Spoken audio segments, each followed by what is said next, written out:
नमस्कार प्यारे बच्चों, this is Byomkesh Meher. I welcome all of you in this YouTube channel. देखिए, एक चीज, पहला चीज है कि प्रीलिम्स का एग्जामिनेशन खत्म हो गया और बहुत सारे चैनल में बहुत सारे फैकल्टी हों या फिर स्टूडेंट भी हों, अपना आंसर की लेके आ गए हैं।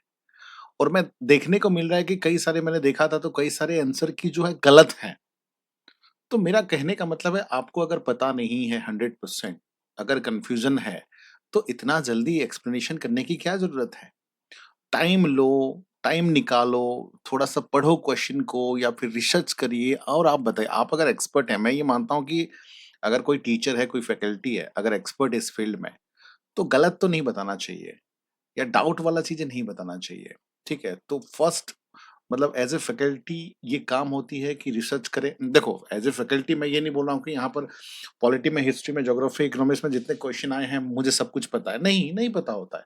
बट मैं अपना टाइम निकालूँगा, मैं पढ़ूँगा, रिसर्च करूँगा, कुछ चीज़ें नेट में सर्च करूँगा, बहुत सारे रिसर्च करूँगा, तब जाके मैं बच्चों के सामने करेक्ट चीज़ बताऊँगा। क्योंकि as a faculty it should be, मतलब ये श्योर होना चाहिए कि हमें बच्चों को जो आंसर शीट दे रहे हैं वो करेक्ट हो, 100% करेक्ट हो, नॉट 90% 95%। बहुत सारे फैकल्टी को मैंने देखा है कि मैं जो क्वेश्चन कर रहा हूँ उसमें से 20-30% गलत हो सकता है। अरे 20-30% अगर गलत होगा तो क्यों ला रहे हो आंसर शीट? तो कहने का मतलब है, मैं यहाँ पर जो लाया हूँ आपको पूरा 100 टू 100% करेक्ट है। पहला चीज़ ये बताना चाहता हूँ। एक भी क्वेश्चन गलत नहीं होगा। रीज़न बिहाइंड दैट, मैंने पूरी तरह से रिसर्च किया है और पूरा एक्सप्लेनेशन के साथ, विथ प्रूफ के साथ मैं बताऊँगा, पहला चीज़ है। सेकंड थिंग है कि चीज़ों को कितना सिंपल कर सकते हैं, किस तरीके से कर सकते हैं, कौन-सा ईज़ी था, कौन-सा डिफ़िकल्ट था, उसके साथ-साथ कट ऑफ क्या हो सकता है और कौन-सा सब्जेक्ट से कितना मार्क्स आए हैं, ये सब चीज़ बताऊँगा। हालाँकि ये जो टॉपिक होगा पॉलिटी बेस्ड होगा, हालाँकि बहुत जल्दी history, economy, geography and current affairs में भी लाने वाला हूँ, ठीक है? तो ये है यूपीएससी प्रीलिम 2025 का पेपर 1 सॉल्यूशन विथ एक्सप्लेनेशंस, ठीक है? हम आराम से करेंगे और तरीका भी बताऊँगा। देखो, ऐसा नहीं कि खाली एक्सप्लेनेशन करूँगा, मैं उसके साथ तरीका बताऊँगा कि किस तरह से आप क्वेश्चन को प्रोसेस ऑफ एलिमिनेशन के थ्रू, किस तरीके से, मतलब अलग-अलग तरीके से हम कर सकते हैं, तो ये सब चीज़ें भी बताऊँगा। पहला चीज़ तो मैं बता दूँ, इस साल क्वेश्चन जो है कंपैरेटिवली डिफिकल्ट था, ठीक है? पिछले साल से 2023 में डिफिकल्ट आया था, बट उससे भी ज़्यादा डिफिकल्ट है इस साल है, ठीक है? एंड सीसेट का पेपर भी काफ़ी डिफिकल्ट है। मुझे लगता है जो सीसेट है उसमें एस हटा दीजिए और कैट कैट कर दीजिए उसको। क्योंकि कैट में जिस लेवल अब क्वेश्चन आ रहा है, सीसेट में भी उसी लेवल पे आ रहा है। क्यों यूपीएससी पता नहीं क्यों उसको सीसेट नाम दिया है। उससे एस हटा दो, कैट ही कर दो, क्योंकि level of question is just like a CAT examinations, ठीक है? एनीवे, तो पहला चीज़ मैं बता दूँ कि एक्सपेक्टेशन कटऑफ क्या हो सकती है। देखो, ये जो कटऑफ, मैं ये 100% दावा नहीं कर रहा हूँ कि 100% यही होगा, बट मेरा जो 15 साल का एक्सपीरियंस है उसी के हिसाब से जो रफली मैंने जो एस्टिमेटेड कट ऑफ जा सकते हैं पेपर 1, देखिए आप देख सकते हो यहाँ पर जनरल कैटेगरी के लिए जो कट ऑफ है, यहाँ पर जैसे कि आप लोग देख पा रहे होंगे, आप देखिए यहाँ पे कि जनरल कैटेगरी के लिए जो कट ऑफ है, ठीक है? तो जनरल कैटेगरी के लिए जो कट ऑफ है 79 से लेकर 86 तक, और कह सकते हो राउंड फिगर में 80 टू 85, ठीक है? 79.80 है और 86.00 है, तो 80 टू 85 कह सकते हो, ठीक है? तो आपका 80 या 78 या 79 क्वेश्चन अगर, मतलब आप अगर कर पा रहे हो, ठीक है, मार्क्स, तो फिर आप तो मेंस की तैयारी कर लो, ठीक है? देन ओबीसी के लिए 78 टू 84, ईडब्ल्यूएस के लिए 71 टू 77 और एससी के लिए 65 टू 71 और एसटी के लिए 61 टू 67। और एक चीज बताता हूँ, ये सारे कैटेगरीज हैं, ठीक है? ठीक है। तो पीडब्ल्यूबीडी 1 2 3 4 के लिए ये सारे हैं। तो तो देखिए, इस बार जो है पिछले साल से, कई सालों से, जो 4-5 साल से, 2023 में कटअप कम गया था, बट नॉर्मली जो हम लोग का कटअप जो जा रहा है 87, 89, 90, तो उससे तो कम ही जाएगा इस साल, मैं ये दावा के साथ बोल सकता हूँ। और मुझे जो एस्टिमेट लग रहा है 80 टू 85, तो 80 भी ठीक है, तो आप सेफर साइड में हो, आप आराम से मेंस की तैयारी करो, ध्यान रखिएगा, ठीक है? और ये प्रोविज़नल है, ध्यान रखिएगा। और if GS score is near the estimate, अगर आस-पास है आपका जीएस में, तो आप मेंस की तैयारी कर लीजिए, उसके साथ-साथ ऑप्शनल बैच है, पॉवेड का बैच है, वो सब भी देख लीजिए। उसके साथ-साथ देखो, इस साल का देखो, 2025 की मैं बात करता हूँ यहाँ पे, 2025 का, और यहाँ पर सब्जेक्ट वाइज़ मैं थोड़ा-सा आपको बताना चाहूँगा। देखो यहाँ पर फर्स्ट क्या है, एनवायरनमेंट एंड एग्रीकल्चर से अगर 2020, 21, 22, 23, 24 की बात करूँ तो 2020 में 23, देन 27, देन 21, देन 18, देन 16। तो इस बार देखिए केवल एंड केवल 11 आया है, केवल 11 आए हैं। मतलब एनवायरनमेंट एंड एग्रीकल्चर से कम आया है एंड दैट टू भी जो क्वेश्चन आए हैं काफ़ी डिफिकल्ट नेचर के आए हैं, मैं बताता हूँ। अगर सेकंड कैटेगरी की बात करूँ मैं, जो ज्योग्राफी वाला चीज़ है, देखिए ज्योग्राफी का भी अगर प्रीवियस मार्क देखूँ तो 23, 14, 21, 18 एंड 16 और इस बार जो है 13 आया है। तो इस बार ज्योग्राफी से भी कम आया है as previous year. I am considering about the 5 previous year question here हैं। उसके बाद जो history and art and culture, अब मेडिवल हिस्ट्री से एक भी क्वेश्चन नहीं आया है इस बार, ठीक है? तो history and art and culture में आप देखिए पिछले साल की बात करूँ तो वो कम होते आ रहा था हिस्ट्री में खासकर 5, 5, 12, 15 and 12 it was disappointing. But इस बार जो है 16 क्वेश्चन आया है आर्ट एंड कल्चर और हिस्ट्री से and that too be history के क्वेश्चन काफ़ी ईज़ी नेचर के थे। बट मैं ज्योग्राफी की बात करूँ, एनवायरनमेंट एंड एग्रीकल्चर की बात करूँ, question were difficult but history के काफ़ी ईज़ी थे। मैं डिस्कस करूँगा वो भी। एंड पॉलिटी एंड गवर्नेंस की बात करूं तो इस बार जो है देखो इस बार कमी आई है। देखो पिछले पिछले साल 20, 21, 16, 13, 16, इस बार 14, तो कंपैरेटिवली ये भी कम हुआ है। बट पॉलिटी का क्वेश्चन को मैं मॉडरेट लूंगा, ना डिफिकल्ट ना इजी, इट्स मॉडरेट। और पॉलिटी एक ऐसा सेफर साइड होता है जो आराम से क्वेश्चन आपको मतलब एक एडवांटेज मिल जाता है, आपका क्वेश्चन मैक्सिमम सही होता है। आईआर की बात करूं तो डेफिनेटली कम हुआ है 5, ठीक है, और काफी मतलब मॉडरेट नेचर का था। साइंस एंड टेक जो है इस बार देखिए काफी बेहतरीन आया है, 14 मार्क्स पिछले साल के कंपैरिजन में काफी ज्यादा आया है एंड साइंस एंड टेक में भी इस बार काफी डिफिकल्ट था, ठीक है, ध्यान रखिएगा। और इकोनॉमी एंड गवर्नमेंट स्कीम तो लोगों का हालत खराब कर दी है। इस बार जो है सबसे ज्यादा आया है 23 and that too be difficult कह सकते हो इकोनॉमी में, क्योंकि फैक्चुअल डाटा भी कुछ पूछे गए हैं, ठीक है। उसके बाद जो है स्पोर्ट्स अवार्ड में से 4 ये काफी इजी था, ठीक है। तो इस तरह का इस साल का मार्क डिस्ट्रीब्यूशन है 2025 का। आइए पॉलिटिक क्वेश्चन एक-एक करके डिस्कस करते हैं। हालाँकि रियलिस्टिक डालने के लिए मैं कुछ स्क्रीनशॉट भी लाया हूँ, देखिए क्वेश्चन पेपर का। देखिए पहले पर देखो पहला क्वेश्चन मैं बताता हूँ, ये काफ़ी ईज़ी था, काफ़ी ईज़ी था। यहाँ पर मैंने डाटा भी लाया हूँ पूरा रिसर्च के साथ और एक्सप्लेनेशन भी करके आपको दिखाऊँगा, ठीक है? एक-एक पॉइंट का बारीकी से एक्सप्लेनेशन करूँगा। देखिए पहला चीज़ है, कंसीडर द फॉलोइंग स्टेटमेंट, ठीक है? तो जब भी स्टेटमेंट आती है बेटा ध्यान रखिएगा, जब भी ये स्टेटमेंट आता है ना, आप 3 स्टेटमेंट के बाद नीचे एक स्टेटमेंट होता है उसको पढ़िए उसके बाद ये तीनों को पढ़ना कि ये करेक्ट पूछा है या नॉन करेक्ट पूछा है। देखो पॉलिटी में पिछले 20 साल का क्वेश्चन पेपर को उठा के देख लीजिए, तो 20 साल का क्वेश्चन पेपर को उठा के देख लीजिए, ये ऐसा स्टेटमेंट में करेक्ट और कभी-कभी इनकरेक्ट भी पूछा जाता है या नॉट करेक्ट भी पूछा जाता है। तो बच्चे कई बार यहाँ पर मिस्टेक कर देते हैं कि करेक्ट पूछा है या नॉन करेक्ट पूछा है, ठीक है? तो यहाँ पर देखिए which of the statement given above are not correct पूछा है, ध्यान रखिएगा। यहाँ पर करेक्ट नहीं पूछा है, तो कौन-सा गलत है पूछा है, यही पूछा है। तो यहाँ पर ऐसे ऐसे क्वेश्चन कन्फ्यूज़ कर देता है। तो जब भी स्टेटमेंट वाली चीज़ आती है, नीचे पहले पढ़ लेना करेक्ट है, इनकरेक्ट है, उसके बाद ये 3 स्टेटमेंट पढ़ना है, ठीक है? एग्ज़ामिनेशन हॉल में, ताकि आप टाइम सेव कर सको, ठीक है? अब देखो इनकरेक्ट में क्या है, तो ऐसे क्वेश्चन को हम प्रोसेस ऑफ एलिमिनेशन कर सकते हैं बहुत ईज़िली भी, ठीक है? हालाँकि हम पढ़ लेते हैं यहाँ पर। फर्स्ट क्या है, पंचायत देखो पहला क्वेश्चन मैं पढ़ लेता हूँ। Panchayat at the intermediate level exist in all state, ठीक है। पहला जो है, क्या पहला स्टेटमेंट क्या है, देखो panchayat at the intermediate level exist in all the states, ठीक है। ऐसा बिल्कुल नहीं है, ये स्टेटमेंट टोटली इनकरेक्ट स्टेटमेंट है। आर्टिकल 243 बी के हिसाब से, ठीक है, ध्यान रखिएगा, हर एक लेवल पे पंचायत एग्जिस्ट नहीं करता। 3 लेवल पे, 3 लेवल का मतलब क्या है, जिसको पंचायत को 3 टायर सिस्टम कहते हैं, जैसे कि विलेज लेवल पे, इंटरमीडिएट लेवल पे और डिस्ट्रिक्ट लेवल पे। विलेज लेवल पे जैसे कि ग्राम पंचायत होती है और इंटरमीडिएट लेवल पे जैसे कि समिति सभा या समिति सभा होती है, समिति सभ्य भी कहते हैं कुछ स्टेट में। और डिस्ट्रिक्ट लेवल पे जो है that is you can say district level पे जो होती है जिला परिषद कहा जाता है, ठीक है ना।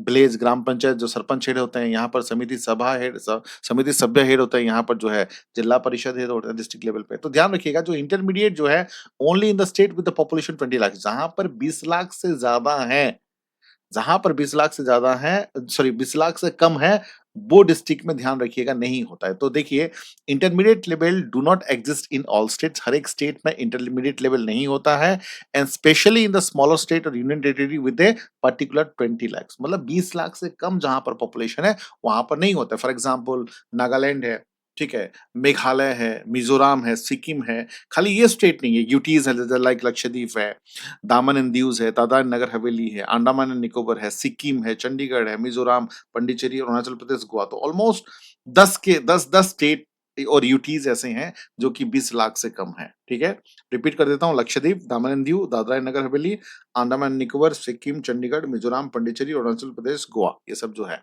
ठीक है, तो यहां पर नहीं होता। तो स्टेटमेंट 1 इज कंप्लीटली इनकरेक्ट। अब देखो स्टेटमेंट 2 पे आते हैं। स्टेटमेंट 2 क्या कहता है? To be eligible to the member of the panchayat at the intermediate level, a portion should attain the age of 30 years। मतलब जो पंचायत लेवल इंटरमीडिएट लेवल के लिए उसको कितना चाहिए? मिनिमम 30 इयर्स पूछा है। ये स्टेटमेंट है। देखो स्टेटमेंट नंबर सेकंड देखिए, to be eligible to the member of the panchayat, panchayat का मेंबर का एलिजिबल होने के लिए इंटरमीडिएट लेवल पे क्या चाहिए? पूछा है कि 30 इयर्स होना चाहिए। नहीं बेटा, बिल्कुल नहीं। आर्टिकल 243 एफ के हिसाब से क्या कहा गया? मिनिमम एज पंचायत का, चाहे विलेज लेवल पे हो, चाहे इंटरमीडिएट लेवल पे हो, चाहे डिस्ट्रिक्ट लेवल पे हो, कितना चाहिए? 21 ईयर्स चाहिए, 30 नहीं है, ध्यान रखिएगा।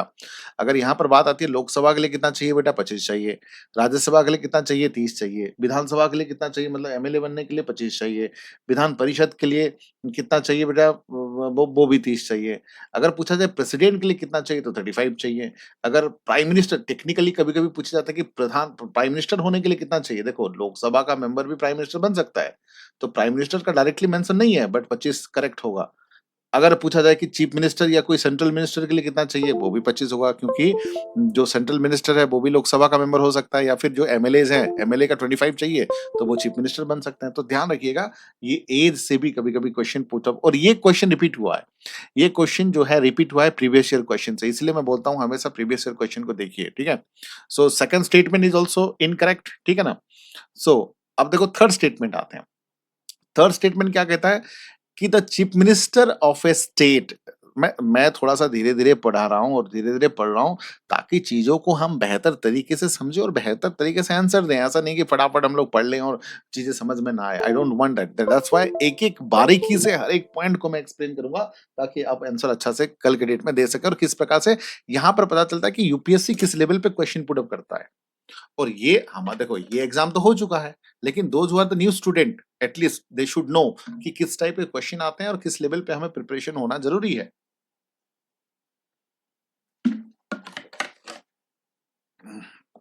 तो यूपीएससी हमें ये चीज सिखाता है, ध्यान रखिएगा बच्चों। ठीक है, तो यहाँ पर ये चीजें सिखाता है। देखिए तो यहाँ पर हम लोग बात करते हैं यहाँ पे कि the chief minister of the state constitute a commission to review the financial position of panchayat at the intermediate level and to make recommendation regarding the distributions of the net proceed of the taxes and duties levied by the state between the state and the panchayat and intermediate level। देखो यहाँ पर third statement भी गलत है। देखो the chief minister of the state नहीं है, ये जो चीफ मिनिस्टर ऑफ स्टेट ये ड्यूटी असाइन होते हैं स्टेट फाइनेंस कमीशन को, और एज पर आर्टिकल 243 आई के हिसाब से क्या है? गवर्नर के पास होता है, चीफ मिनिस्टर के पास पावर नहीं होता। ध्यान रखिएगा, यहाँ पर क्या कहा गया कि चीफ मिनिस्टर के पास पावर होता नहीं, वो पावर जो है गवर्नर के पास होता है कि वो जो है फाइनेंस कमीशन गठन करे हर एक 5 साल में to review the financial position. ठीक है, तो यहाँ पर क्या है? तीनों ही स्टेटमेंट गलत है, तीनों ही स्टेटमेंट गलत है। तो आंसर क्या हो जाएगा? सिंपल सी बात है, D will be the correct answer here, D will be the correct answer here. ठीक है बेटा, चलिए अगला क्वेश्चन की तरफ आते हैं। अगला क्वेश्चन देखो, ये क्वेश्चन तो मैं रेटिंग करूंगा थोड़ा सा इजी है। अगला जो क्वेश्चन है थोड़ा सा मॉडरेट है, ना ही इजी है ना ही डिफिकल्ट है, बट मॉडरेट है। देखिए ये क्या है, क्वेश्चन पहले पढ़ लीजिए। Consider the following statement about the Lokpal. देखो मैंने बताया था कि कंसिडर द फॉलोइंग स्टेटमेंट जब भी बात आती है पहले नीचे वाला स्टेटमेंट पढ़ना है। क्या पूछा है? करेक्ट पूछा है, इनकरेक्ट पूछा है? क्या पूछा है? Which of the following statement given above are correct? Correct है या इनकरेक्ट है ये पूछा है। तो क्या है, हमें यहाँ पर करेक्ट स्टेटमेंट देखना है। हालांकि ये अगर आपको थोड़ा बहुत भी पता है तो प्रोसेस ऑफ एलिमिनेशन के थ्रू आराम से किया जा सकता है। अगर प्रोसेस ऑफ एलिमिनेशन की बात करो तो ये इजी है, अदरवाइज मॉडरेट क्वेश्चन में आएगा। देखो अब चीजें क्या है, ठीक है, कि जैसे कि अब पहला स्टेटमेंट पढ़ते हैं, ठीक है? पहला स्टेटमेंट है द पावर ऑफ लोकपाल, ये लोकपाल से आया है, ठीक है? The power of Lokpal, Lokpal और लोकायुक्त बिल पता है ना आप लोगों को, एंटी करप्शन बिल है जो हाल ही में इतना हंगामा हुआ था। मतलब हमारे जो चीफ मिनिस्टर हुआ करते थे दिल्ली के, ठीक है, अरविंद केजरीवाल, उसके बाद अन्ना हजारे, ये सब जो लाए थे पूरी तरह से जोर शोर से, है ना, वही Lokpal bill, anti corruption bill. Lokpal या लोकायुक्त दोनों ही एंटी करप्शन बिल है ना। हाँ, the power of Lokpal applies to the public servant of India, but not to the Indian public servant posted outside the India। क्या बताया क्वेश्चन देखो, पहला स्टेटमेंट तो पूरी तरह से गलत है। उसने क्या कहा कि power of Lokpal apply to the public servant in India. तो जो लोकपाल है, जो पब्लिक सर्वेंट इंडिया में काम करते हैं उनके लिए तो अप्लाई होती है, बट क्या कहा है, but not to the Indian public servant posted outside. मतलब जो पब्लिक सर्वेंट है जो आउटसाइड है, जैसे कि पब्लिक सर्वेंट आउटसाइड मतलब जो एम्बेसडर हैं, ठीक है, इंडियन एम्बेसडर जो आईएफएस में काम करते हैं वो भी पब्लिक सर्वेंट है, आउटसाइड कंट्री काम करते हैं, इंडिया की तरफ से काम करते हैं, तो उनके लिए ये एप्लीकेबल नहीं होता है। बिल्कुल होता है बेटा, क्योंकि they are also Indian citizen, हालांकि इंडिया गवर्नमेंट की तरफ से ही काम कर रहे हैं, तो डेफिनेटली लोकपाल बिल उनके ऊपर भी काम करता है। और जितने भी देखो लोकपाल बिल जो है, जितने भी गवर्नमेंट सर्वेंट हैं, चाहे वो आउटसाइड इंडिया हो चाहे इंडिया के अंदर हो, अगर इंडियन है उनके ऊपर जो है एंटी करप्शन बिल पूरी तरह से काम कर सकता है, ठीक है। तो the Lokpal, this is incorrect statement क्या है, Lokpal act 2013 apply to the all public servant whether posted in India और अब्रॉड, ठीक है, ध्यान रखिएगा। सो जाहिर सी बात है ये statement, so Lokpal can investigate Indian public servant posted outside as well, तो ये स्टेटमेंट जो है रॉन्ग हो गया, पहला चीज है। अब देखो दूसरा स्टेटमेंट क्या है कि द चेयरपर्सन और member shall not be a member of the parliament और member of the legislature। मतलब जो चेयरपर्सन है वो जो है मेंबर ऑफ पार्लियामेंट, मतलब एमपी नहीं होना चाहिए, पार्लियामेंट का सदस्य नहीं होना चाहिए, और और ए मेंबर ऑफ लेजिस्लेचर, लेजिस्लेचर मतलब विधानसभा के भी नहीं होना चाहिए, ठीक है ना, ऑफ स्टेट और यूनियन टेरिटरीज, किसी भी राज्य और मतलब केंद्र शासित प्रदेश का, and only the chief justice of India. यहां तक करेक्ट है, ये स्टेटमेंट करेक्ट है कि the chairperson of the member shall not be A member of the parliament of the member of the, मतलब राज्यसभा, मतलब कहने का मतलब है जो पार्लियामेंट के मेंबर हैं या फिर जो स्टेट लेजिस्लेचर के मेंबर हैं, यानी कि पार्लियामेंट का मतलब है, सिंपल सी बात है, जो संसद के मेंबर हैं, या स्टेट लेजिस्लेचर मतलब जो विधानसभा विधान परिषद के मेंबर हैं, वो नहीं हो सकते, ध्यान रखिए, यहां तक करेक्ट है। एंड यहां पर लिखा है only the chief justice of India whether incumbent और retired has to be the chairperson. मतलब यहां पर क्या है, ओनली, देखो जब भी ऐसे, हालांकि यहाँ पर ओनली चीफ जस्टिस नहीं है, मैं बताऊंगा अभी सुप्रीम, तो यहाँ पर जब भी ऐसे ओनली बात आती है, मैंने देखा है हमेशा ऐसे जब रिजिड बात आती है, ओनली बात आती है, तो स्टेटमेंट गलत होता है, ध्यान रखिएगा, ये मैंने पहले भी ट्रिक बताया था। तो सेकंड स्टेटमेंट देखो, यहाँ पर सेकंड स्टेटमेंट यहाँ पर है, देखो एज पर द लोकसभा, देखो एक चीज मैं बता देता हूँ, only the chief justice of India नहीं होता है, as per the Lok Sabha and Lokayukta act 2013 के हिसाब से chairperson shall be a person of eminent public affairs with the judicial and other experience। जो चेयरमैन होते हैं वो person should be eminent public affair. Eminent public affair का मतलब है किसी भी जनसामूहिक चीजों का हेड होना चाहिए, किसी भी पब्लिक फिगर होना चाहिए, with judicial and other experience, जिसका जुडिशियली एक्सपीरियंस हो, ठीक है, जुडिशियल लेवल पे एक्सपीरियंस हो या अदर एक्सपीरियंस भी हो। और क्या चाहिए, it need not to be the chief justice only, ऐसा नहीं है कि चीफ जस्टिस खाली होंगे, आइदर रिटायर्ड जज भी हो सकते हैं ऑफ द सुप्रीम कोर्ट, और eminent person can also be the appointed. तो कोई सुप्रीम कोर्ट के रिटायर्ड जज भी हो सकते हैं, जरूरी नहीं कि जो चीफ जस्टिस होंगे सुप्रीम कोर्ट के रिटायर्ड जज भी हो सकते हैं, और कोई एमिनियंट पर्सनालिटी भी हो सकता है। तो ये स्टेटमेंट भी इनकरेक्ट है, मतलब। अब थर्ड स्टेटमेंट में देखिए, द चेयरपर्सन और ए member shall not be a person of less than 45 years of the age on the date of assuming office of the chairperson or members as case may be। मतलब उनके लिए क्या पूछ रहा है कि थर्ड नंबर स्टेटमेंट देखिए, minimum कितना एज चाहिए बोल रहा है, 45 ईयर एज। जाहिर सी बात है ये करेक्ट स्टेटमेंट है, मिनिमम एज जो है 45 होना चाहिए मेंबर ऑफ द लोकपाल के लिए, ठीक है, ये करेक्ट स्टेटमेंट है।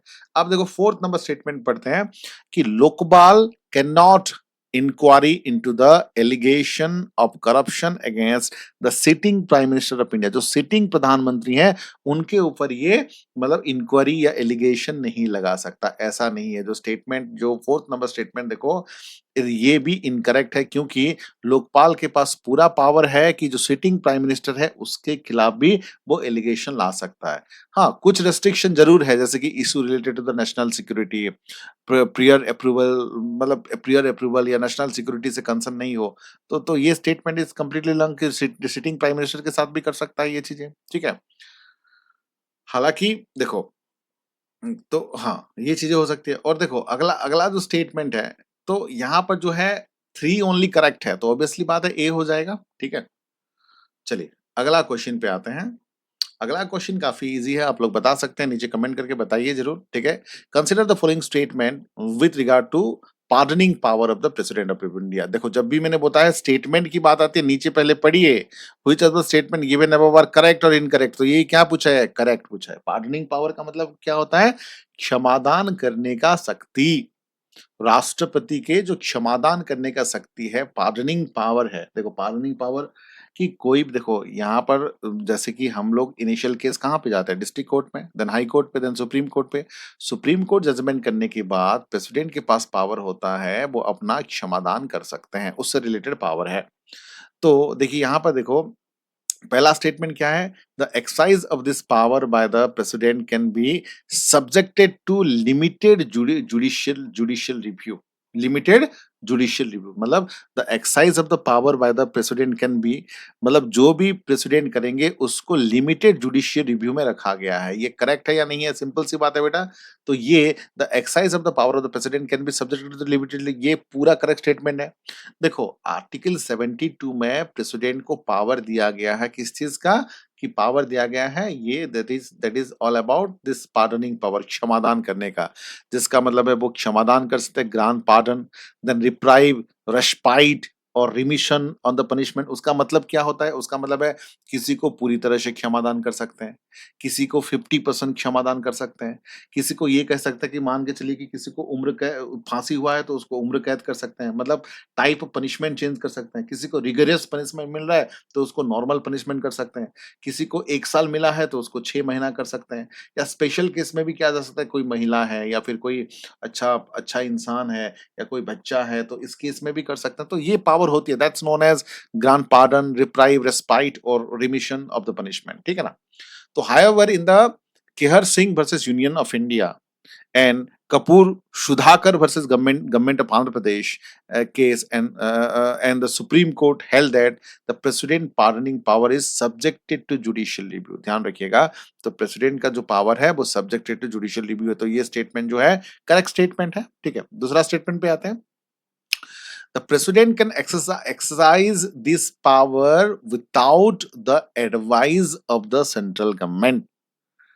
मतलब ये पावर प्रेसिडेंट कर सकते हैं बिना सेंट्रल गवर्नमेंट, केंद्रीय सरकार के मत से, विदाउट, नो।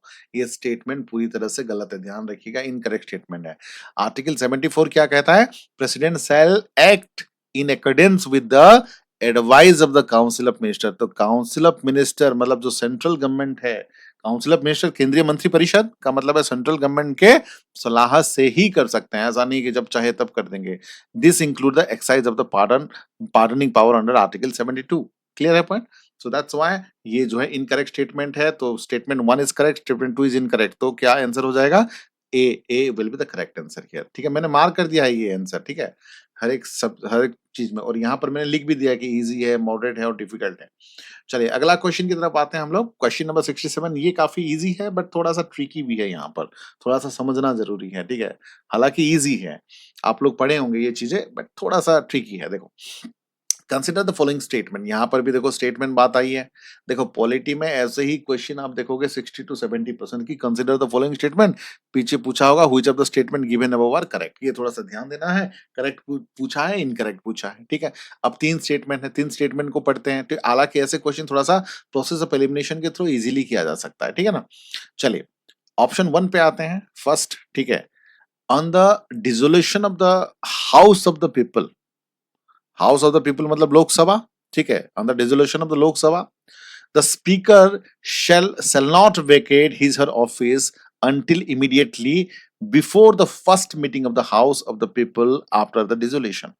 मतलब ये कहा कि अगर लोकसभा भंग हो जाता है तो ये कह रहे हैं कि तो स्पीकर जो है इमीडिएटली स्पीकर रिजाइन नहीं करते हैं, अगला जो डिस्कशन होता है तब तक वो रहते हैं। On the dissolution of the house of the लोक सभा, the speaker shall not vacate his her office until immediate before the first meeting of the house of the people after the dissolution. मतलब first देखो, अब जैसे कि लोकसभा मान लीजिए कि 2024 मान लीजिए 2024 से लेकर 2019 तक चला, ठीक है? 2019 में सपोज ये एंड होना है, तो 19 में जो स्पीकर रहेंगे, अगला जो 2019 में जो मतलब जीत के आएंगे, तो अचानक तो कुछ चालू करने के लिए तो कुछ होना चाहिए ना। तो उस केस में बाकी सब रिजाइन करते हैं, लेकिन स्पीकर वहां पर रहते हैं, पहला मीटिंग हो जाए तो फिर वो डिसॉल्व कर सकते हैं। तो यहाँ पर देखो पहला स्टेटमेंट, देखो पहला स्टेटमेंट पूरी तरह से करेक्ट है।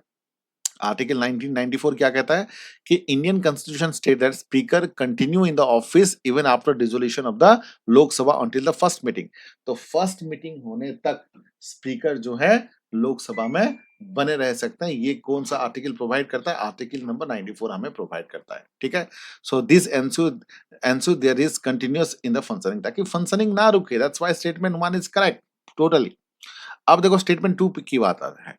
तो according to the provision of the constitution of India, a member of the house of the people on being elected as the speaker shall resign from his her political party immediately, ठीक है।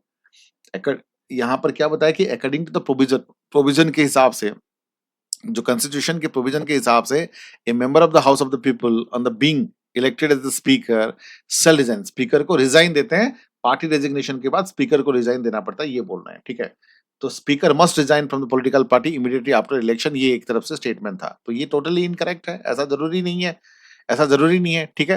देखो, the constitution does not require the speaker to resign from the political party after election. Election होने के बाद political party से उसको resignation देने की जरूरत नहीं है। एंड हाउएवर, जो 10th शेड्यूल जो है एंटी डिफेक्शन लॉ क्या कहता है कि grant the speaker immunity from disqualification if them voluntarily give up there party membership but resignation is not made.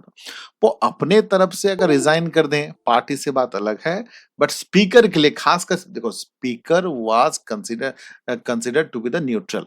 Speaker एक बार पार्टी के जरूर होते हैं, बट एक बार पार्टी से वो स्पीकर बनने के बाद वो माने जाते हैं कि वो न्यूट्रल हैं, वो कोई कांग्रेस या बीजेपी के नहीं होते हैं।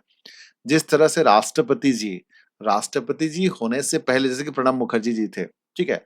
प्रणब मुखर्जी थे, राष्ट्रपति होने से पहले वो कांग्रेस के थे, बट राष्ट्रपति बनने के बाद वो कांग्रेस के फेवर में नहीं काम कर सकते हैं या बीजेपी फेवर में नहीं काम कर सकते हैं। वो उनको न्यूट्रल होना होता है। इस प्रकार गवर्नर का काम है, इस प्रकार स्पीकर भी काम है, इस तरह राज्यसभा के चेयरमैन का भी काम है कि ये लोग राज्यसभा चेयरमैन हो, गवर्नर हो, या फिर राष्ट्रपति प्रेसिडेंट हो, या स्पीकर हो, तो ये स्पीकर होने के बाद जो है सबके लिए न्यूट्रल होते हैं, ध्यान रखिएगा, ठीक है। तो ये स्टेटमेंट इनकरेक्ट है, ठीक है। अब देखो थर्ड स्टेटमेंट पे आते हैं। The speaker of the house of the people may be removed from his her office by resolution of the house of the people passed by the majority of all of them members of the house, provided that no resolution shall be moved unless at least 14 days notice has been given to the intent to move this resolution। ये correct statement है। Statement 3 जो है correct statement है, correct है। देखो, article 94 के हिसाब से rule of the procedure of the Lok Sabha के हिसाब पे स्पीकर को हटाया जा सकता है, ठीक है, by resolution of the house. House के रेजोल्यूशन से हटाया जा सकता है। And passes by majority of all the members, जितने भी मेंबर्स हैं उसका क्या चाहिए? मेजोरिटी चाहिए। और क्या है? 14 days notice must be given before the region, तो 14 डेज का नोटिस भी देना पड़ेगा, ठीक है ना। क्लियर है? तो ये करेक्ट स्टेटमेंट है। तो यहाँ पर अगर फर्स्ट करेक्ट है, थर्ड करेक्ट है, तो आंसर क्या हो जाएगा? C will be the correct answer, है ना। चलिए अगला क्वेश्चन की तरफ आते हैं। नेक्स्ट क्वेश्चन है, ये मॉडरेट नेचर का है थोड़ा सा क्वेश्चन, देखिए, लेकिन थोड़ा सा ये भी ट्रिकी है, ठीक है। कंसिडर द फॉलोइंग स्टेटमेंट, ठीक है। अब ये स्टेटमेंट पूछा है तो नीचे देख लीजिए करेक्ट है या इनकरेक्ट पूछा है। करेक्ट पूछा है, which of the statement given above correct, ठीक है। चलो फर्स्ट क्या है? If any question arises as to whether a member of the House of the People has become the subject to the disqualification under the 10th schedule, the President decision in accordance with the opinion of the Council of Union Ministers shall be final। ठीक है, ये पूछा गया। Statement 1 देखो, ठीक है। Statement 1 में, ठीक है, डिस्क्वालिफाइंग अंडर द, जो स्टेटमेंट 1 जो है कंप्लीटली जो है इनकरेक्ट स्टेटमेंट है। क्या पता है?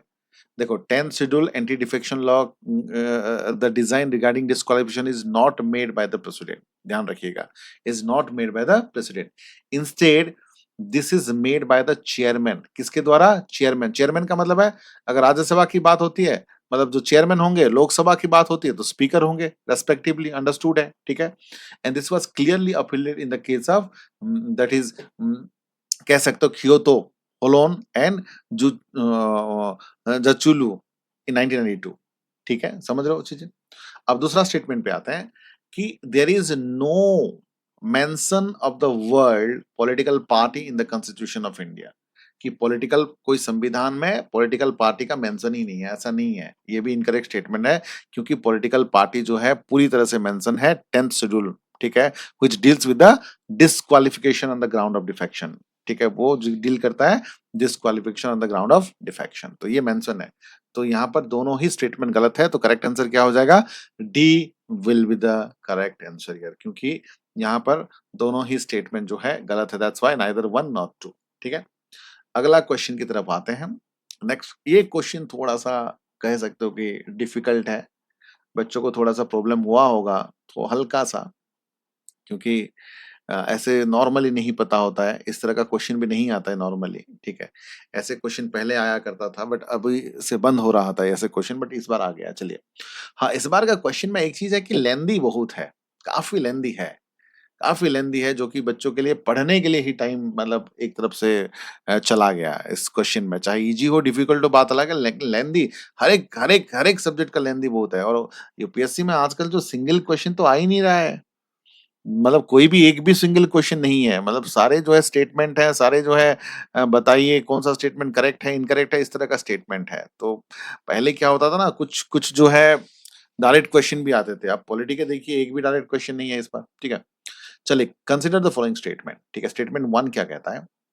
देखो, कंसिडर द फॉलोइंग स्टेटमेंट, यहाँ पर भी which one of the following is correct in respect of the above statement, ये पूछा है, ठीक है, करेक्ट कौन सा है, ठीक है। फर्स्ट क्या है? In India state government have no power for making rules for grant of concession in respect of the extraction of the minor mineral, even though such mineral are located in their territories. क्या पूछ रहा है? कि India में state government have no power, state government के पास power नहीं होता है for making rules for the grant of concessions in the respect of the extraction, जो माइनर मिनरल से रिलेटेड कुछ भी होती है, चाहे वो स्टेट में भी हो, उनके पास पावर नहीं होती है। तो स्टेटमेंट 1 देखिए, देखो स्टेटमेंट 1 जो है टोटली इनकरेक्ट है। क्या है? कि under the mines and mineral development and regulation act of 1957, जो एमएमडीआर एक्ट कहा जाता है जिसको, central government lay down rule for the major major mineral. Central government के पास तो मेजर मिनरल, मतलब मेन मेन मिनरल जो होती है सेंट्रल गवर्नमेंट के पास होती है, but state government have the power to make the rules regarding the minor minerals. जो माइनर मिनरल्स होते हैं, मेजर मतलब जो बड़े बड़े लेवल पे मिनरल्स हैं, माइनर मतलब छोटे लेवल पे, तो उसमें क्या कर सकता है? देखो स्टेट गवर्नमेंट की ग्रांट ऑफ कंसेशन, ठीक है, जैसे कि लाइसेंस वगैरह, ये लीज देना, ये सब कर सकता है। रेगुलेशन ऑफ एक्सट्रैक्शन, ठीक है, किस प्रकार से एक्सट्रैक्शन किया जाए, देन रॉयल्टीज एंड फीस, किस प्रकार से रॉयल्टीज फीस लगेगा। दैट्स व्हाई ये स्टेटमेंट गलत है, इनकरेक्ट स्टेटमेंट है, क्योंकि स्टेट गवर्नमेंट के पास भी पावर होते हैं, ठीक है। अब दूसरा स्टेटमेंट देखिए, in India the central government has the power to notify minor minerals under the relevant law. ये करेक्ट स्टेटमेंट है, बिल्कुल भी करेक्ट स्टेटमेंट है।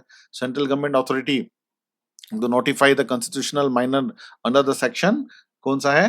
3E of the MMDR, that is Mines and Mineral Development Regulation Act, है ना?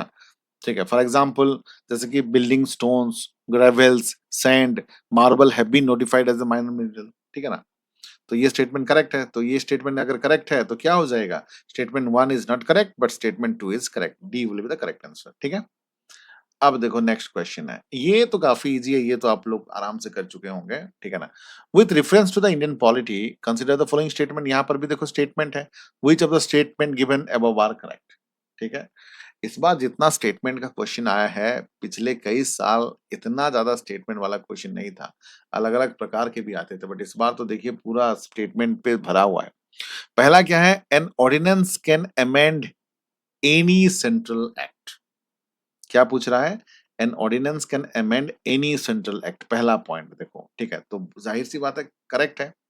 तो under article 123 of the constitution the president can promulgate ordinance when parliament is not in session. जब parliament session में नहीं होता है, president के पास पावर होता है आर्टिकल 123 के हिसाब से कि वो ऑर्डिनेंस ला सकते हैं। An ordinance has the same force and effect as the law pass by the parliament. तो पार्लियामेंट का लॉ के पास जितना पावर होता है, वो ऑर्डिनेंस का भी उसी पावर होता है। That's for it can be amend और रिपील ए सेंट्रल एक्ट। इसलिए ये सेंट्रल एक्ट को मतलब ये अमेंड कर सकता है या चेंज कर सकता है, रिपील कर सकता है। दैट्स व्हाई स्टेटमेंट थर्ड, हाँ ये हाँ तो ये करेक्ट है। ठीक है, अगला क्वेश्चन पे आते हैं। अगला statement, an ordinance can abridge a fundamental right. Abridge का मतलब है कम कर देना, फंडामेंटल राइट को कम कर देना नहीं। ऑर्डिनेंस जो है, जो मौलिक अधिकार है, जो फंडामेंटल राइट है, उसको कम नहीं कर सकता। तो ये जो है गलत स्टेटमेंट है। देन थर्ड क्या है? An ordinance can came into effect from the back date. ठीक है, came into effect from the back date. ठीक है, ये करेक्ट स्टेटमेंट है। मतलब एक तरफ से कह सकते हो correct, there is no constitutional restriction on the retrospective preparation of an ordinance. हो सकता है बैकडेट से भी हो सकता है, like normal law an ordinance can also take effect from the past date provided it is clearly specific. मतलब ये क्लियरली स्पेसिफिक मेंशन होना चाहिए। तो ये रेट्रोस्पेक्टिव भी हो सकता है, ऑपरेशन भी हो सकता है। ठीक है, तो यहाँ पर क्या हो जाएगा? 1 and 3 will be the correct answer. चलिए अगला क्वेश्चन पे आते हैं। अच्छा मुझे बताओ, अगला क्वेश्चन डिस्कस करने से पहले, कि आप लोग कितने लोग यहाँ पे जो है प्रीलिम्स का एग्जाम दिए थे, और आप लोग अपना टोटल कितना मार्क का एक्सपेक्टेशन कर रहे हो? कितना मार्क्स 80 से ज्यादा हुआ है आप? और पॉलिटी का क्वेश्चन आपको कैसे लगा? और बताना है तो बाकी सब्जेक्ट का भी बता सकते हैं, history, geography, economics, current affairs का क्वेश्चन कैसे लगा, नीचे कमेंट करके जरूर बताइएगा। हाँ, ये अगला क्वेश्चन ये थोड़ा-सा डिफिकल्ट लेवल का है। ये थोड़ा-सा मतलब ऐसा है कि तीनों चीज़ को आपको जानना पड़ेगा, फैक्चुअल डाटा भी है, उसमें कोई कंसेप्चुअल नहीं है, ऐसे में थोड़ा-सा डिफिकल्ट हो जाता है बताना क्या कौन-सा करेक्ट है। और देखो यहाँ पर आंसर ओनली 1 इज़ करेक्ट है, ओनली 2 इज़ करेक्ट है, ऑल 3 करेक्ट है, नोन ऑफ। तो ये थोड़ा-सा उसमें ट्रिक भी काम नहीं करता। प्रोसेस ऑफ एलिमिनेशन यहाँ पर थोड़ा-सा कम काम करता है, ठीक है ना? तो ये थोड़ा-सा डिफिकल्ट मैं कहूँगा। क्या है? स्टेट देखो, ऑप्शन 1, 2, 3 है। अरुणाचल प्रदेश के बारे में क्या कहा गया है? द डिस्क्रिप्शन में, the capital is named after a fort and the state has 2 national park. तो उसका जो कैपिटल है वो जो है फोर्ट के नाम पे है, और उसके पास 2 नेशनल पार्क है। ये करेक्ट स्टेटमेंट है, ठीक है? तो you can say the capital named after, देखो जाहिर सी बात है, कैपिटल जो है हमारा जो है ईटानगर है। तो ईटानगर जो है ईटा फोर्ट से लिया गया, ऑफ कोर्स जो है ईटा फोर्ट से लिया गया है, ठीक है? So a significant historical fort located within in city city, सिटी के अंदर ही है, ठीक है? तो ये स्टेटमेंट तो करेक्ट ही है। दूसरा स्टेटमेंट उसी का ही है। देखो, Arunachal Pradesh have 2 major park. Yes, 2 major park है, एक है मोलिंग नेशनल पार्क और एक है Namda national park. Namda national park तो बहुत फेमस भी है, पार्क है। तो जाहिर सी बात है फर्स्ट स्टेटमेंट इज करेक्ट है। अब देखो दूसरा स्टेटमेंट पे आते हैं। दूसरा स्टेटमेंट क्या है, किसके बारे में है? नागालैंड के बारे में है, ठीक है? नॉर्थ ईस्ट का भी काफी इस बार आया है, देखो नागालैंड के बारे में।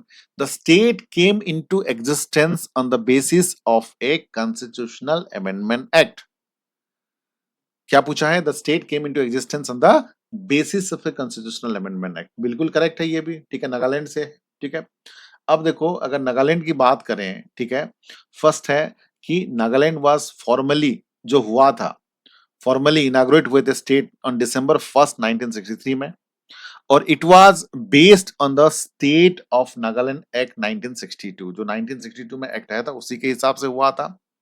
बट ध्यान रखिएगा यहाँ पर कि 13 कॉन्स्टिट्यूशनल अमेंडमेंट एक्ट जो 1962 में वाज एनेक्टेड, तो उसके हिसाब से हुआ था। उसके उससे पहले देखो, एक चीज और भी है यहाँ पर। The amendment inserted article 371A into the constitution providing special provision for the Nagaland.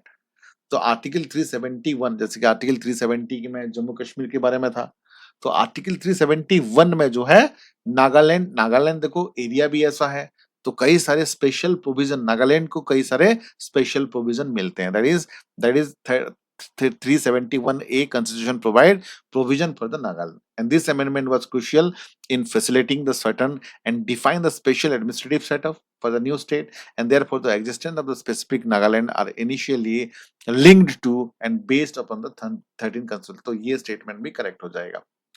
अब थर्ड देखो, त्रिपुरा वाला, इनिशियली ए पार्ट सी स्टेट, इनिशियली क्या था, पार्ट सी स्टेट था।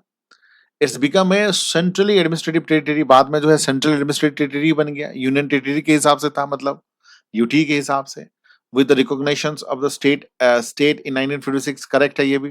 And later attend the full fledge state, correct है, पहले सी स्टेट में था, ठीक है, उसके बाद जो है यूटीज बना, उसके बाद जो है फुल फ्लेज स्टेट बना। ये आप देख लो, डाटा देख लीजिए यहाँ पर त्रिपुरा के बारे में। यहाँ पर देखो, अगर इनिशियल की बात करूं त्रिपुरा के बारे में, ठीक है, तो Tripura become the part C state under the constitution of India effective from 1950, 26 January 1950। तो हम हमारा संविधान बनने के बाद 26 जनवरी में एक तरफ से क्या हुआ था, पार्ट सी के अंदर था, ठीक है।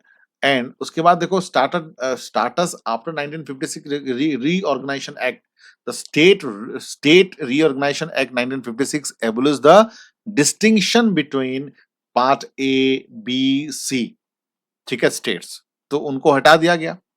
और उसके बाद जो है Tripura become the UTs, Tripura जो है यूटीज बन गया। उसके बाद क्या है, full fledge state, Tripura was granted full statehood on, full statehood कब बना, 21 जनवरी 1972 में, under the north eastern area recognition act 1971। तो ये टोटली करेक्ट है। तो यहाँ पर जो है तीनों ही स्टेटमेंट करेक्ट है, about Arunachal Pradesh, about Nagaland, about Tripura. तो कौन सा हो जाएगा बेटा, तो C will be the correct answer, right. Okay, next question पे। ये काफी इजी क्वेश्चन था। With reference to the India consider the following, क्या पूछा है, how many of the above were established for the provision of the constitution of India. कह सकते constitutional कौन सा है। देखो, पहला चीज द इंटरस्टेट काउंसिल, ऑब्वियसली बात है, इंटरस्टेट काउंसिल जो है, पहला जो है इंटरस्टेट काउंसिल है, ये जो है कॉन्स्टिट्यूशनल बॉडी है। आर्टिकल 263 उसको डील करता है, कॉन्स्टिट्यूशनल बॉडी। उसका पर्पस क्या है, to investigate the subject of the common interest between the union and the state among the state themselves, ठीक है। और दूसरा चीज क्या है, द नेशनल सिक्योरिटी काउंसिल, ध्यान रखिएगा, द नेशनल सिक्योरिटी काउंसिल नहीं है बेटा, बिल्कुल नहीं है। तो इससे नॉन कॉन्स्टिट्यूशनल बॉडी है, और ये कह सकते हो कि ये एग्जीक्यूटिव बॉडी है, ये कॉन्स्टिट्यूशनल बॉडी नहीं है। जो एस्टैब्लिश हुआ था 1998 में बाय द यूनियन गवर्नमेंट, उसका काम क्या है कि प्रधानमंत्री को एडवाइस देते हैं नेशनल सिक्योरिटी रिलेटेड और स्ट्रेटेजिक इंटरेस्ट रिलेटेड। तो ये नॉन कॉन्स्टिट्यूशनल है। थर्ड देखो, जोनल काउंसिल, जोनल काउंसिल भी कॉन्स्टिट्यूशनल बॉडी नहीं है, इट्स ए स्टैट्यूटरी बॉडी, ठीक है, इट्स ए स्टैट्यूटरी बॉडी। और ये स्टेट रीऑर्गेनाइजेशन एक्ट 1956 में हुआ था, जो कि divide the country into 5 zone, 5 zone में उस कंट्री को बांट दिया गया था, to promote the cooperation among the state. तो यहाँ पर correct answer will be one, that is only one, that is interstate council, ठीक है ना, इजी आंसर है ये, इजी क्वेश्चन भी था।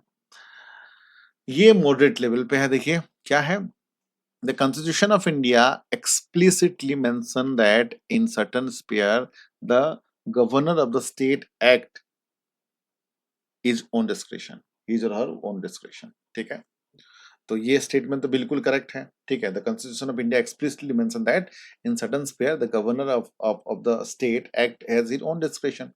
तो आर्टिकल 163 के हिसाब से इंडियन कॉन्स्टिट्यूशन में ये मेंशन है कि there shall be a council of minister, council of minister होंगे with the chief minister, head aid and advise to the governor, और except in so far as he required to act in this college. देखो, यहाँ पर जो है the constitution explicitly allow governor, governor के पास allow है, जैसे कि reserving a bill to the for the president, राष्ट्रपति के लिए जो बिल को रिजर्व कर सकते हैं। दूसरा क्या है, appointing a chief minister whether no party has a clear majority, अगर इलेक्शन हुआ स्टेट लेवल पे, कोई भी पार्टी कंप्लीट मेजोरिटी में नहीं आया, तो उस केस में वो चीफ मिनिस्टर को अपॉइंट कर सकते हैं। हालांकि ऐसा नहीं कि किसी को पकड़ के करेंगे, चीफ मिनिस्टर को 1 महीने के अंदर प्रूव करना होता है, राइट, कि मेजोरिटी उनको प्रूव करना होता है। मेजोरिटी नहीं कर पाए तो उनको हटना पड़ेगा, जाहिर सी बात है, लेकिन उनके पास पावर होता है, वो अपॉइंट कर सकते हैं। और sending A report under article 356 for the president rule, राष्ट्रपति शासन के लिए आर्टिकल 356 के हिसाब से वो रिपोर्ट पे सेंड कर सकते हैं, ठीक है ना। दूसरा स्टेटमेंट क्या है, तो ये करेक्ट स्टेटमेंट है फर्स्ट। दूसरा है the president of India can of his or own reserve a bill passed by the state legislature for his her consideration without it being forwarded by the governor of the state concerned। बिल्कुल गलत statement है। अब देखो यहाँ पर कहा रहा है कि तो प्रेसिडेंट के पास पावर होता है कि रिजर्व कर सकते हैं जो state bill pass by the state legislature for his consideration without being forwarded to the governor. तो स्टेट लेजिस्लेचर से जो बिल पास आती है गवर्नर को बिना फॉरवर्ड करे उनके पास मतलब ये बिल को रिजर्व कर सकता है, ऐसा बिल्कुल भी नहीं है। The president can not suo motu reserve bill passed by the state legislature, अपने हिसाब से नहीं कर सकते हैं। Only the governor has the power to reserve a bill for the consideration. मतलब गवर्नर के पास ही पावर होता है, राज्यपाल के पास ही पावर होता है कि वो मतलब एक तरफ से reserve a bill for the consideration to the president. ये आर्टिकल अंडर अंडर 200 में मेंशन है, ठीक है। तो ये भी जो है statement is incorrect, that's why answer 1 A 1 only correct. अगला जो स्टेटमेंट है देखिए, ये काफी डिफिकल्ट है कह सकते हो। कंसिडर द फॉलोइंग स्टेटमेंट, क्या है बेटा? With reference to the constitution of India, if an area in a state is declare as a scheduled area under the 5th schedule, बताइए which of the statement given above are correct. ठीक है, पहला क्या पूछा है देखो, the state government losses its executive power in such area and a local body assume total administration, ऐसा बिल्कुल भी नहीं है। ठीक है, the state government does not lose it executive power, state government जो है एग्जीक्यूटिव पावर बिल्कुल लूज नहीं करता शेड्यूल एरिया में। ठीक है, rather governor has governor of the state has special power to make regulation for the peace governance, तो उसके पास पूरा पावर होता है पीस गवर्नेंस करने के लिए। ठीक है, तो जाहिर सी बात है देयर इज नो प्रोविजन कि जो है एडमिनिस्ट्रेटिव कंट्रोल लोकल बॉडी करेगा। क्लियर है पॉइंट। अगला स्टेटमेंट देखो, the union government can take over the total administrations of such area under certain circumstances on the recommendations of the governor। ठीक है, तो ये जो स्टेटमेंट है ये भी इनकरेक्ट है। द 5th शेड्यूल के हिसाब से empower the governor to manage the administration of the schedule area with in the state, not the union government. ठीक है, so the union government does not take over the administration of the schedule area under the special circumstances of this provision. तो ये भी incorrect statement है, दोनों incorrect हो तो क्या हो जाएगा? आंसर डी, डी जो है करेक्ट आंसर हो जाएगा, नाइदर 1 नाइदर 2, राइट। अगला क्वेश्चन है और ये भी काफी इजी है और ये लास्ट क्वेश्चन है। ठीक है, मैं चाहूंगा, मैं आप लोगों को 1 मिनट का टाइम दे रहा हूं, ये इजी क्वेश्चन है। ठीक है, मैं चाहूंगा पढ़िए और आप लोग आंसर करिए कि उसका करेक्ट आंसर क्या होगा। I'll give you 1 minute for this, नीचे कमेंट करके बताइए।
ठीक है, नीचे कमेंट हो गया, बताइए।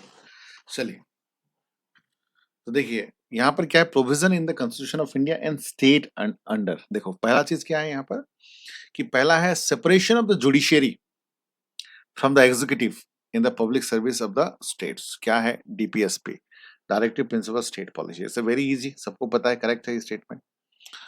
ठीक है, ये स्टेटमेंट जो है सिंपल सी बात है, आर्टिकल 50 के अंदर मेंशन है, जो part 4th of the constituency में ये चीजें मेंशन है ना। दूसरा चीज देखो कि valuing and preserving the rich heritage of the our composite culture fundamental duties में है। Of course we have fundamental duties, article 51A part 4th A fundamental duties में ये चीजें मेंशन है, करेक्ट है। Then उसके बाद देखो prohibition of the employment of the children below the age of 14 years in factory, the fundamental right. Obviously बात है, मतलब article 24 under part 3 of the constitution fundamental right में, मतलब जो no children below the age of 14 years shall be employed to work in any factories or mines or engage in any hazardous employment, मतलब 14 साल से कम उम्र के बच्चे का जो है हम नहीं बेच सकते। हालांकि 14 साल के कम उम्र के बच्चों को हम काम नहीं करवा सकते फैक्ट्रीज में, ठीक है, करेक्ट है। तीनों ही करेक्ट है, तो क्या हो जाएगा, all of the three will be the correct answer, ठीक है। तो ये थे हमारे पॉलिटी के क्वेश्चंस, ठीक है। तो पॉलिटी के क्वेश्चन डिस्कशन हो गया, तो आप लोगों का क्वेश्चन कैसा गया और कितना मार्क आप एक्सपेक्टेशन कर रहे हो नीचे कमेंट करके बताइए। उसके साथ देखो मैं बताना चाहूंगा कि ये बैच 2025 तो चला गया, दोज वर द फ्रेशर, जो नए बच्चे हैं 2026 के लिए, तो उनके लिए हमने एक सेपरेट बैच हमने शुरुआत कर दिया है। फाउंडेशन कोर्स है, देखो ध्यान रखिएगा, यूपीएससी फाउंडेशन बैच है जो 30,000 का है, बट अभी 15,000 पड़ेगा।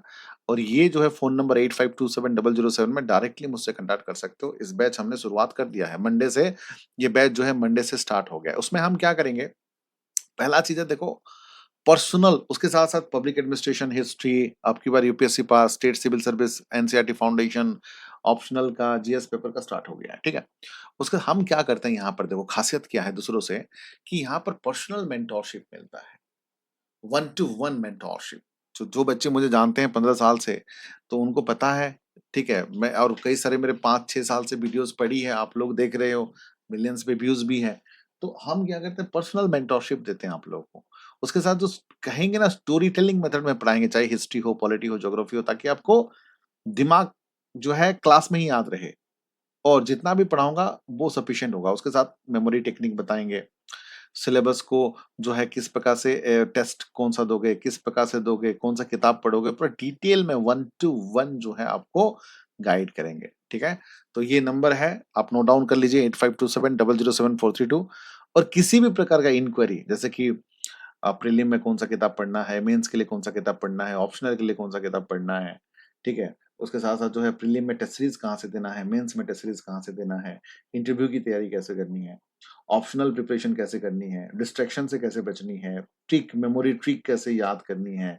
तो ये किसी भी प्रकार का कंफ्यूजन हो, तैयारी कैसे करने का डाउट हो, तो आप मुझे बिंदास इस नंबर पे कॉल करिए, 8527007432। ये मेरा कोई मीडिएटर या कोई मैनेजर या कोई सेल्समैन का नंबर नहीं है, ये मेरा ही नंबर है। आप, क्योंकि मैं बच्चों को डायरेक्टली नंबर देता हूँ, क्योंकि आप डायरेक्टली मुझसे कांटेक्ट कर सकते हो।